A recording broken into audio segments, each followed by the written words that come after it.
Nah, saya tegaskan bahwa kami sudah meminta kepada pemerintah dan juga sepakat bahwa tidak akan ada penghapusan tenaga honorer ya selama kalau pemerintah tidak punya konsep dalam menyelesaikan tenaga honorer.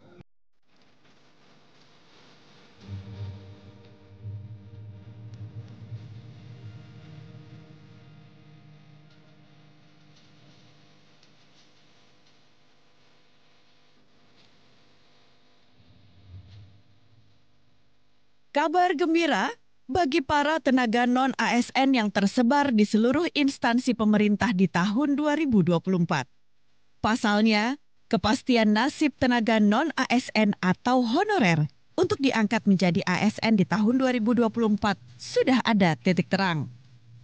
DPR RI bersama pemerintah sepakat menyelesaikan penataan tenaga non-ASN paling lambat Desember 2024. Kepastian tersebut diperjelas setelah rapat dengar pendapat antara Komisi 2 DPR RI dengan Menteri Pan-RB Abdullah Azwar Anas pada akhir Agustus 2024.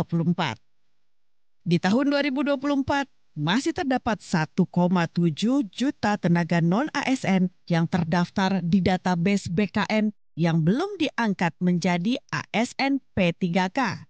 Untuk itu, sesuai dengan amanat Undang-Undang Nomor 20 Tahun 2023 tentang Aparatur Sipil Negara, khususnya Pasal 66, DPR RI memastikan 1,7 juta tenaga non-ASN akan diangkat menjadi ASN P3K. Memasukkan seluruh yang sudah terdaftar di Badan Kepegawaian Negara agar masuk. Tiga problemnya. Satu, terkait dengan audit. Kemarin di undang-undang itu penyelesaian Desember itu diikuti dengan audit. Jangan sampai bahasa kami ada honorer siluman yang mengganggu honorer pejuang ya. Honorer pejuang ini yang udah bertahun-tahun kerja, honorer siluman itu karena dekat sama kepala daerah atau elit di BKD macam-macam tiba-tiba masuk gitulah. Sudah dicek oleh BPKP, sudah dicek juga oleh teman-teman BKN, kami tidak terlalu ketat. Ada angka 99%, ada 72%, ada 58%. Kami anggap 99 aja dulu, biar kasihan nanti. Jadi 99,99% yang ada di 1,7 bisa masuk semua. Nanti dalam perumusan konsinyering karena udah 2-3 sudah ada, mungkin minggu ini Pak Ibu Busesmen ya sama BKN dan anggota Dewan Terhormat bisa kita kerjakan. SKTT telah kami hilangkan Pak Ketua, terutama di guru sehingga sekarang tidak lagi jadi isu. Itu pun kami harus putuskan dengan Menko Polhukam supaya kami nggak keliru. Sehingga rapat di Menko Polhukam telah memutuskan karena masukan dari Pak Ketua Komisi 2, maka kemarin kita hilangkan SKTT khusus untuk guru, Karena isu yang banyak dibalik guru. Jadi sekali lagi kami mohon maaf karena PP-nya tadi terlambat di internal pemerintah, kami ada koordinasi yang memang perlu pendalaman. Tentunya keberhasilan ini bukan hanya dilakukan tahun ini saja. DPR RI telah menyuarakan persoalan penataan tenaga honorer di Indonesia sejak tahun 2019. Telah banyak audiensi, pertemuan dengan masyarakat, bahkan rapat kerja yang dilakukan oleh DPR RI untuk mencari solusi terbaik menyelesaikan status serta kesejahteraan tenaga honorer. Kami mendorong kepada pemerintah agar mereka yang sudah mengabdi dan mereka sudah meluangkan waktu, meninggalkan keluarga, mengeluarkan tenaga untuk bagaimana bekerja pada Republik ini agar sesegera mungkin dapat diselesaikan kejelasan statusnya, agar dapat ditingkatkan derajat kesejahteraannya.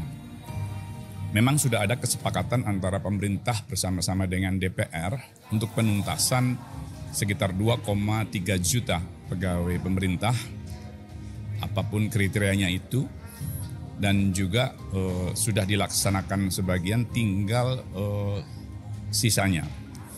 Tetapi kami berharap pemerintah tidak berhenti sampai di situ saja.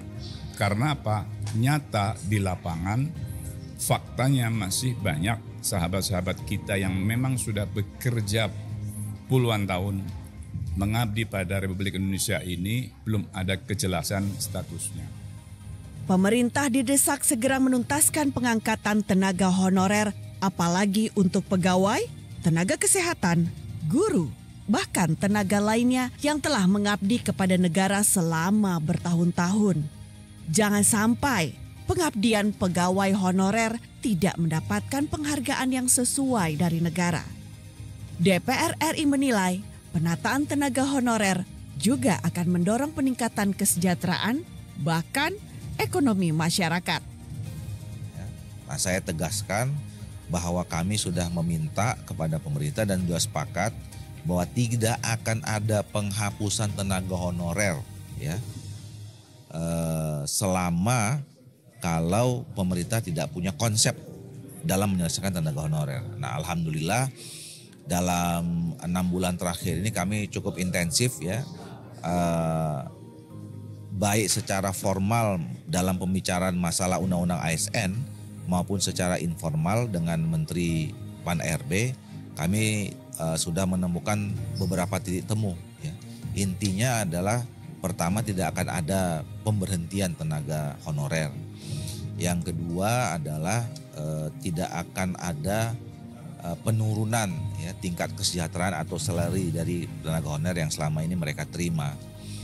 Nah, yang ketiga adalah penyelesaiannya kita cari sedemikian mungkin tidak akan menambah beban anggaran baru, ya, terutama kepada APBN. Nah, tinggal yang sekarang masih dalam diskusi adalah soal status, ya, status mereka, apakah kemudian nanti apakah jadi ASN, ya, mungkin masuknya dari P3K. Nah, P3K juga di dalam undang-undang yang baru nanti akan dijelaskan ada P3K penuh, ada P3K paruh waktu. Ya. Nah, itu adalah dalam rangka untuk mengakomodir status. Pemerintah telah menyiapkan alternatif mengangkat P3K paruh waktu ketika pengangkatan P3K tetap belum dimungkinkan. Hal ini memastikan tidak akan ada pemberhentian tenaga honorer di Indonesia. DPR RI tentunya berharap perjuangan yang dilakukan sejak periode 2019 sampai 2024 tidak sia-sia. Pengangkatan tenaga honorer menjadi ASN P3K di tahun 2024 mampu menambah semangat para pegawai dalam bekerja dan memberikan kontribusi positif dalam pembangunan Indonesia. Tim redaksi TVR Parlemen melaporkan.